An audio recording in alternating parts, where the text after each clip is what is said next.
요즘 ADHD에 대한 영상들이 유튜브나 인스타에 많이 뜨더라고요. ADHD 특징, 집중을 잘 못한다, 이런 거 보고 나도 ADHD인데 그런 댓글도 많이 보이고, 심지어는 패션 ADHD도 많아졌다고 하더라고요. 그걸 보면서 점점 ADHD가 트렌드가 되어가는 것 같다고 느꼈습니다.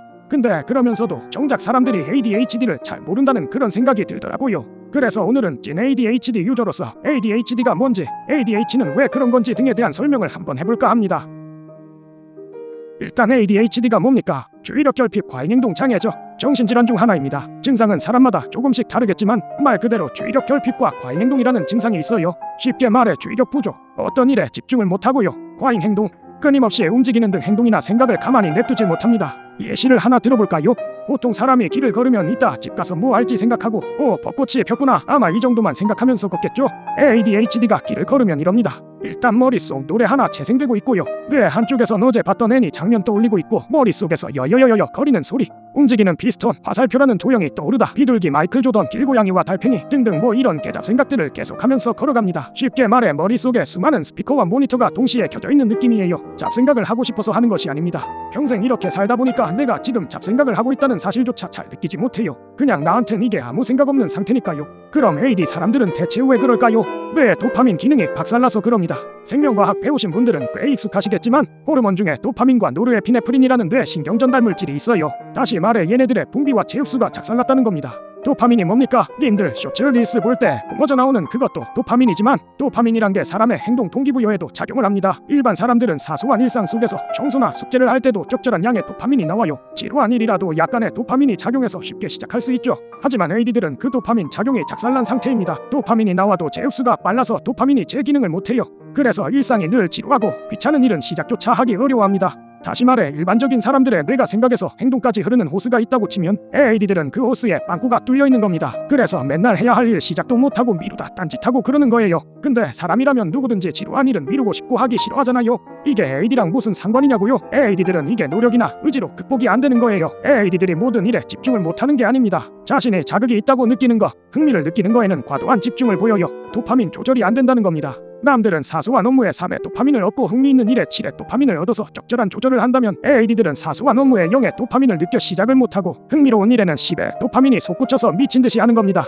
뇌가 상시 도파민에 굶주린 상태다 보니 자극이 되는 일에는 미쳐버리는 거죠. AD들이 물건을 자주 잃어버리는 것도 비슷합니다. 사소한 일에 도파민이 작용하지 못하니 내가 물건을 어디에 뒀다 등의 사소한 정보는 뇌에 저장조차 못하는 겁니다. 그래서 맨날 손에 폰 들고 폰 어디 갔지 이러고 있는 거고요. 네, 제 얘기 맞습니다. 장점이라면 중요하다고 생각한 정보는 뒤지게 잘 기억하긴 해요. 단점이라면 그거 말고는 다 까먹어서 일상생활에서 좀 실수가 많은 편이죠. 2달 전에 일본 여행 갔을 때도 버스 번호는 기가 막히게 외웠는데 제 지갑 위치는 맨날 까먹었습니다. 그래서 지갑을 손목에 묶고 다녔는데 그것조차 까먹어서 지갑 어디 갔는지 맨날 찾고 있었죠. 암튼 이런 도파민이 작살난 게 AD의 뇌라는 겁니다. 생활은 굉장히 무질서하면 뇌는 늘 지루하고 멍한 상태이고 자극이 되는 거에만 행동하게 되죠. 마시멜로 실험 있죠? 극단적으로 말하자면 AD 이 새끼들은 실험 설명할 때 마시멜로 다 처먹습니다. 보는 사람도 골 때리겠지만 AD 본인들도 자꾸 이런 행동이 안 고쳐지니까 스트레스를 받아 해요. 이렇게 보면 AD들이 빌런의 인성 파탄자 이런 거 아닌가 생각하실 수도 있는데, AD들에게도 사회성과 도덕성은 있어서 고의로 남한테 피해주는 일은 잘 안 하는 편입니다. 그 부주의함 때문에 자꾸 잔실수해서 남들 답답하게 만들 뿐이지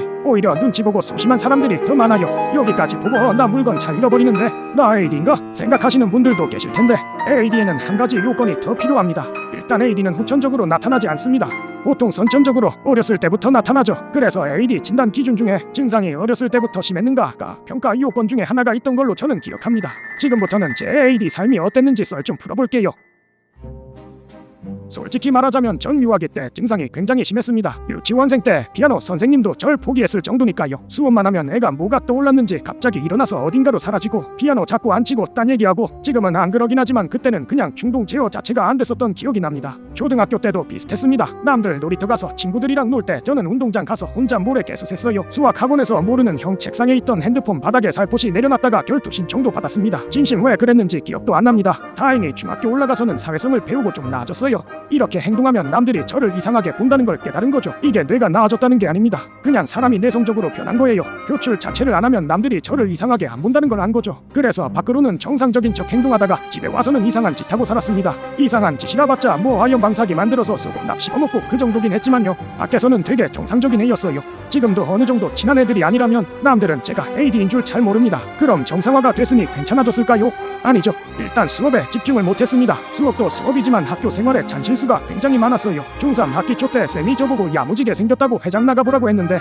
학기 내내 쌤 상대로 병크 터뜨려서 쌤 화병 나시는 것도 봤습니다. 제가 고1 스승의 날 때 찾아간다니까 론치셨더라고요. 생기부 보면 수업 때 집중 못한다는 말 적혀있고 그랬습니다. 고등학교 올라가서는 수업 때 집중을 못한다는 소리는 안 들었어요. 맨날 쳐다쓰니까요. 공부는 하기 싫고 성적은 개판나고 하니까 나는 정시 파이터가 되겠다면서 현실도 필요했죠. 물론 그렇게 말하고 고3 때 맨날 피방 가서 게임했지만요. 제가 공부를 하겠다는 생각이 없어서 그런 게 아닙니다. 남들도 똑같이 공부하기 싫어하지만 공부를 해야 된다 생각을 하고 꾹 참고 공부를 하잖아요. 전 그게 죽어도 안 되는 겁니다. 공부도 안 하는데 스트레스는 졸라 받고 그랬죠. 결국 어떻게 됐겠어요? 수능을 조졌죠. 수능도 망치고 20살이 돼서 알바하면서 사는데 뭔가 인생이 좆됐다는 불안감이 생기는 거예요. 그래서 살고 싶어서 재수를 결심한 거고요. AD인 놈이 삼수까지 해서 대학은 어떻게 갔냐 궁금하실 수도 있는데 그냥 도파민이 할 역할을 병적인 불안감이 대신 해줘서 공부한 거예요. AD라고 벼랑 끝에 매달려 있는데 올라오기 귀찮아 하겠습니까? 안 올라오면 뒤지니까 죽기 살기로 하는 거지. 암튼 그렇게 삼수가 끝나고 대학교에 들어갔는데 대학 생활도 한두 달 하니까 갑자기 개지루해지더라고요. 심지어 코로나 시기여서 아무것도 못하니까 AD가 졸라게 폭주하는 겁니다. 삼수 때 생긴 불안감에 AD까지 합쳐지니까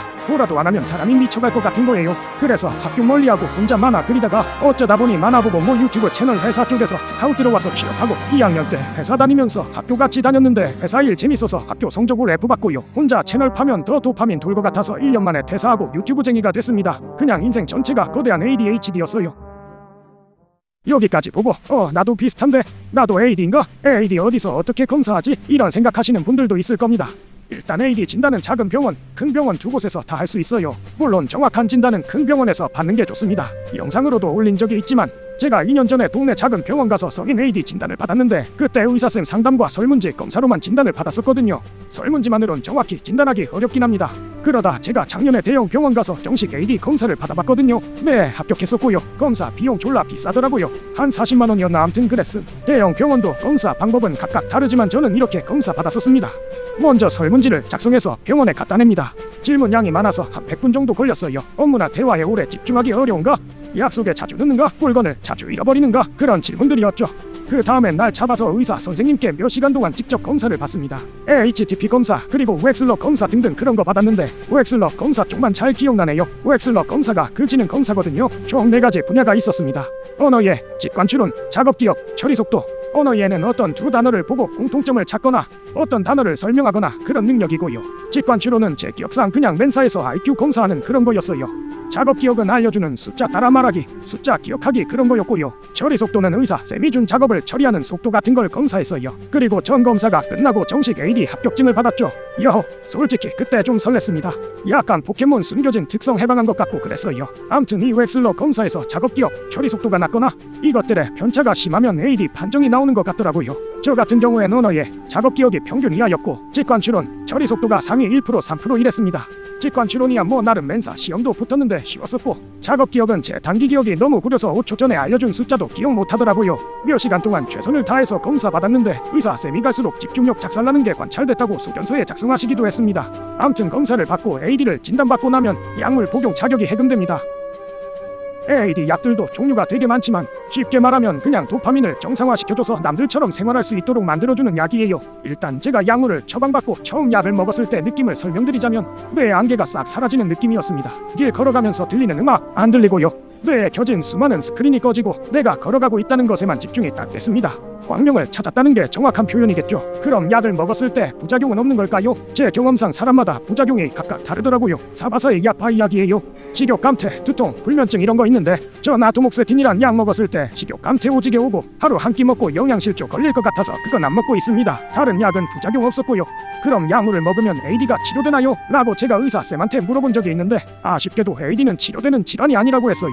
그냥 약을 통해 안 좋은 습관들을 교정하고 새로운 습관을 만들어 꽂혀진 걸로 보이게 만드는 거라 하셨죠. 제가 체감하기에도 약을 먹으니 실수도 줄고 일상 속 사소한 일들도 좀 더 하기 쉬워지고 그랬습니다. 참고로 AD 약에는 보약류 약물도 있어서 진단이 없으면 못 받습니다. AD도 아닌데 호기심으로 먹어볼 생각은 하지 마십시오. 가끔 가다 저한테 그런 DM도 오긴 합니다. 저 AD인 것 같은데 검사 받는 게 좋을까요? 엄마가 AD 검사 안 보내줘요. 이런 것들 말이에요. AD가 정신질환이긴 해가지고 검사 받고 약을 먹는다는 게 부끄럽다고 느끼시는 분들도 분명 많으실 겁니다. 하지만 전제가 AD라면 검사를 받고 처방을 받는 게 낫다고 생각하긴 해요. AD는 그 증상을 노력이나 의지로 극복하기 어렵다는 게 포인트니까요. 남들보다 눈이 안 좋아서 안경을 끼는 거랑 비슷합니다. 눈이 안 보여서 자꾸 남들이랑 부딪히고 나는 왜 이러지 혼자 스트레스 받는 것보단 안경을 쓰는 게 낫겠죠. AD가 부끄러운 질환이냐 하기에는 저는 AD만의 장점도 있다고 보긴 합니다. 사실 저는 AD라는 거에 그냥 만족하면서 살고 있어요. 뇌부터가 난잡하니까 일단 상황이나 환경에 적응을 잘하는 편이고요. 인생 내내 숱한 좆된 상황을 겪으며 살았다 보니 좆된 상황에 비교적으로 덜 당황하게 됩니다. 제가 유튜버로 영상 만들면서 먹고 살아가는 것도 어찌 보면 AD 덕도 있지 않을까 그런 생각도 합니다. 아니 말고 21세기 사회에서 정신질환은 부끄러운 게 아닙니다. 이 정신 나간 세상에서 다들 정신질환 한두 개 정도 달고 사는 거 아니겠습니까? 부끄러워할 건 정신 이상을 핑계로 남들한테 피해 끼치고 다니는 사람들이죠. 암튼 내가 증상이 비슷하고 이것 때문에 일상생활이 불편하다고 느끼시는 분들이라면 저는 검사 한번 받아보는 걸 추천드립니다.